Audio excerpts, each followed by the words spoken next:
देखिए अलस कथा के जो लेखक है वह विद्यापति, कौन है? विद्यापति, इसलिए इसका सही आंसर क्या हो जाएगा? ए हो जाएगा, विद्यापति होगा। आलसियों की गति नहीं होती है, इसलिए इसका सही आंसर क्या हो गया? डी हो गया, आलसियों की। क्या हो गया? इसका सही आंसर हो जाएगा डी। मंत्री था वो वीरेश्वर था, कौन था? वीरेश्वर, इसलिए इसका सही आंसर क्या हो गया? डी हो गया, वीरेश्वर हो गया। क्या हो गया? डी। जय हिंद, स्वागत है आप सभी का आपके अपने YouTube channel SG Y science classes में, और मैं हूं दीपक। कैसे आप सभी लोग? उम्मीद करते हैं बढ़िया होंगे और आपकी पढ़ाई भी अच्छी चल रही होगी।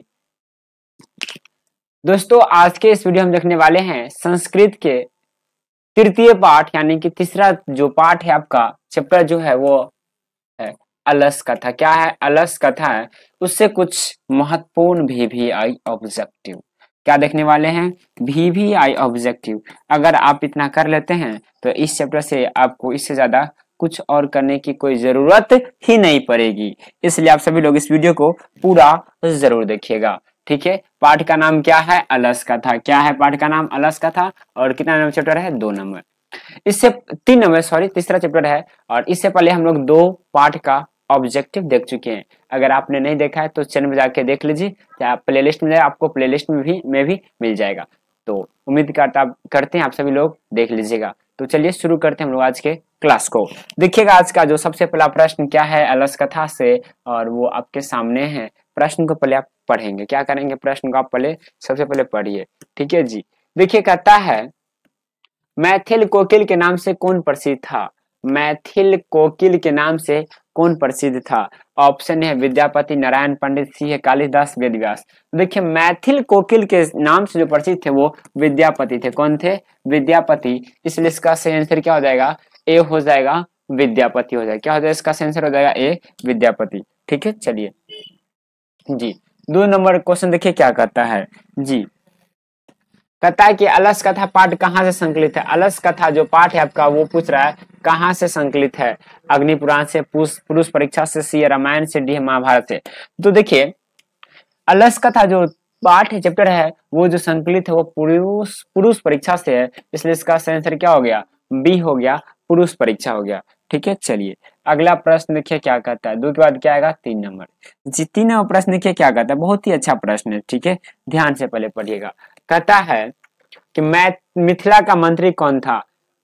मिथिला का मंत्री कौन था? ऑप्शन है बुद्धिवीर, कर्मवीर, धर्मवीर, वीरेश्वर। देखिए मिथिला का जो मंत्री था वो वीरेश्वर था। कौन था? वीरेश्वर, इसलिए इसका आंसर क्या हो गया? डी हो गया, वीरेश्वर हो गया। क्या हो गया? डी, वीरेश्वर। ठीक है, चलिए अगला प्रश्न देखिए क्या कहता है। 4 नंबर प्रश्न कह रहा है कि मनुष्य को कौन नष्ट कर देता है? मनुष्य को कौन नष्ट कर देता है? धन, धर्म, आलस, कोई नहीं। तो देखिए मनुष्य को जो नष्ट कर देता है वो आलस नष्ट कर देता है। कौन आलस नष्ट कर देता है? आलस, इसलिए इसका सही आंसर क्या हो गया? सी हो गया, आलस। ठीक है, चलिए अगला देखिए। 5 नंबर कह रहा है कि भीष्म भूख लगने पर भी कौन कुछ नहीं कर सकता? यानी कि भीष्म भूख, यानी कि बहुत ज्यादा भूख लगा हुआ है लेकिन वो कुछ भी नहीं करेगा, आराम से बैठे रहा। भूख लगा लेकिन उसका कोई प्रबंध नहीं करेगा, यानी काम नहीं करेगा। कौन नहीं करता है? ऑप्शन है आलसी नहीं करता है, निर्बल नहीं करता है, सचरित्र नहीं करता, निर्धन। तो देखिए आलसी जो होता है ना, उसको कितना भी भूख लगा रहेगा लेकिन वो नहीं करेगा, कुछ नहीं करेगा, आराम से बैठे रहता है। इसका सेंस हो जाएगा आलसी हो जाएगा। क्या हो जाएगा? आलसी जो है एकदम भीष्म भूख, एकदम खूब भूख लगा जोर से लेकिन फिर भी वो कोई काम नहीं करता, कुछ भी नहीं करता। ठीक है, चलिए अगला देखिए। प्रश्न क्या कहता है।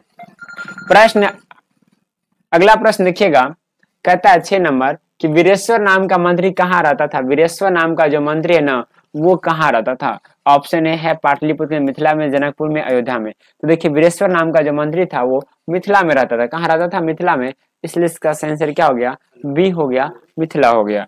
ठीक है, चलिए अगला प्रश्न देखिए जी। 7 नंबर प्रश्न कहता है कि आलसियों को कौन अन्न और वस्त्र देते थे? यानी आलसी जो था ना उसको कौन अन्न और दाना यानी कि और वस्त्र भी देते थे, खाने पीने के लिए सामान, और वस्त्र भी पहनने के लिए भी देते, क्योंकि वो तो काम करना जानते हैं, आलसी था, आराम से बैठे हुए थे। ऑप्शन ए है बुद्धिवीर, कर्मवीर, धर्मवीर, वीरेश्वर। तो देखिए आलसियों को जो अन्न और वस्त्र देने का जो काम जो दिए थे, पता है आपको, वो वीरेश्वर दिए थे। कौन दिए थे? वीरेश्वर। और ये मिथिला क्या थे, मंत्री थे, क्या थे, मंत्री थे। ठीक है, चलिए अगला प्रश्न देखिए क्या कहता है जी, आपके सामने है प्रश्न में देखिए। प्रश्न कह रहा है 8 नंबर कि आलसी पुरुष कितने थे, आलसी पुरुष कितने थे, 2 3 4, ऑप्शन 2 4 हो गया ना, इसको 5 कर लीजिए ना। ठीक है, इसको क्या कर लीजिए, 5। देखिए कहता है कि आलसी पुरुष कितने थे, वहां जो आलसी पुरुष थे ना वो कितने थे बतलाइए। तो देखिए आलसी पुरुष 5 थे, कितने पुरुष थे, आलसी पुरुष 5, इसलिए इसका सही आंसर क्या हो गया, 5 हो जाएगा, डी हो जाएगा। ठीक है, इसको 5 है, कितना है ये, आलसी पुरुष कितने थे, 5। ठीक है, चलिए अगला देखिए, अगला प्रश्न क्या कहता है जी। अगला प्रश्न देखिए 9 नंबर के अलस कथा पाठ में किसे दोष का वर्णन, किस दोष का वर्णन किया गया है, अर्थ धर्म आलस कोई नहीं। देखिए अलस कथा पाठ में जो आलस दोष का वर्णन किया गया, इसलिए इसका सही क्या हो जाएगा, सी हो जाएगा, आलस हो जाएगा। ठीक है, चलिए अगला प्रश्न देखिए 9 के बाद क्या है 10 नंबर। देखिए कहता है कि मैथिल कवि कौन था, मैथिल कवि कौन था, भास, कालिदास, विद्यापति, नारायण पंडित। तो देखिए मैथिल कवि जो थे वो विद्यापति थे, इसलिए इसका आंसर क्या हो जाएगा, सी हो जाएगा, विद्यापति हो जाएगा, क्या हो जाएगा, सी हो जाएगा, विद्यापति। ठीक है, चलिए अगला प्रश्न देखिए 10 के बाद क्या है 11 नंबर। 11 नंबर कह रहा है कि अलस कथा किस प्रकार की कथा, अलस कथा जो है ना वो किस प्रकार की कथा है, व्यंग्यात्मक, हास्यात्मक और कारुणिक कथा, डी है इनमें से कोई नहीं। तो बताइए कि अलस कथा किस प्रकार की कथा है, जी जल्दी से बताइए तब तक। जी चलिए आ गई लाइट्स जी, बताइए अलस कथा किस प्रकार की कथा है। तो देखिए अलस कथा जो वो है व्यंग्यात्मक है, इसलिए इसका आंसर क्या हो गया, ए हो गया, व्यंग्यात्मक। ठीक है, चलिए अगला प्रश्न देखिएगा क्या कहता है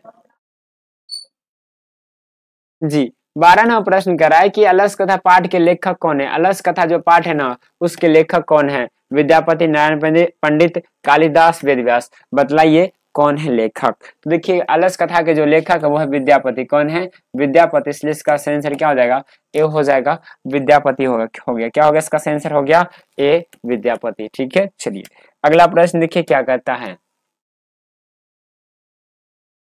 कहता है 13 नंबर की अलसशाला में आग क्यों लगाई गई, अलसशाला जो था जहां आलसियों को रखा गया था उसमें आग क्यों लगाई गई, जाड़े के कारण जी नहीं, जाड़े के कारण लगाया था नहीं। ऑप्शन बी आलसियों की परीक्षा के लिए, जी हाँ आलसियों की परीक्षा के लिए अलसशाला में आग लगाया था। बाद में के जो आलसी नहीं थे, जो केवल ढोंग रखे यानी कि आलसी नहीं थे, वो भी आलसी बन के वहां से अन्न और वस्त्र लेते थे, उनकी जांच करने के लिए सही में रियल में कौन आलसी है उसकी जांच के लिए, यानी कि आलसियों की परीक्षा के लिए अलसशाला में क्या लगाया गया था, आग लगाया था। सी ऑप्शन देखिए, सी ऑप्शन है आपका, कहता मच्छर के कारण जी नहीं, बिना किसी कारण, यानी तो इनसे इसका क्या हो गया, बी हो गया, आलसियों की परीक्षा के लिए, किसके लिए, आलसियों की परीक्षा के लिए। ठीक है, चलिए अगला प्रश्न देखिए 14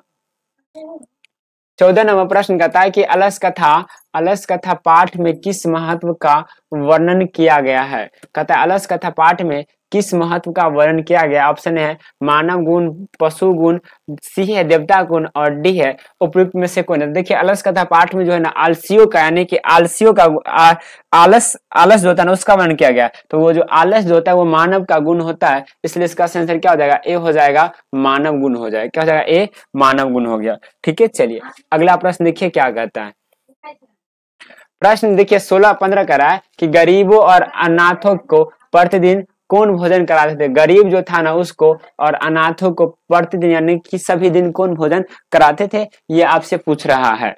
ऑप्शन देखिए क्या है, कहता है बुद्धिवीर नहीं, कर्मवीर जी नहीं, धर्मवीर है, ठीक है, और डी है वीरेश्वर। तो कौन कराते थे प्रतिदिन भोजन, वीरेश्वर कराते, यानी वीरेश्वर जो मनुष्य थे वो कराते थे, इसलिए इसका आंसर क्या हो गया, डी हो गया। ठीक है, चलिए अगला प्रश्न देखिए क्या कहता है 16 नंबर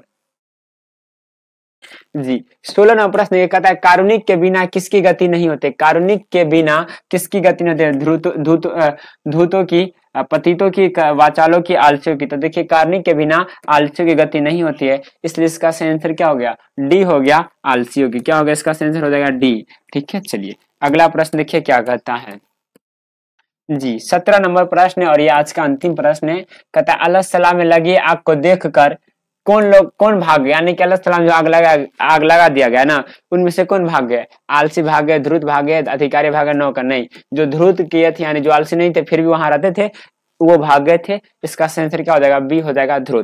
ठीक है, चलिए ये था आपका कुल 17 प्रश्न। आपके एग्जाम के लिए जो महत्वपूर्ण था वो सभी क्वेश्चन करा दिए, और इस चैप्टर से इतने ही महत्वपूर्ण क्वेश्चन थे, इसलिए आप सभी लोग जितने प्रश्न हमने आज के आने के कुल कितने प्रश्न थे, 17 प्रश्न। इन 17 प्रश्नों को आप लोग अच्छे से देख लीजिएगा, और इससे पहले भी 2 चैप्टर हम करा चुके हैं, उसको भी आप लोग देख लीजिएगा। तो मिलते हैं अगले वीडियो में, आज के लिए इतना ही। जय हिंद, जय भारत।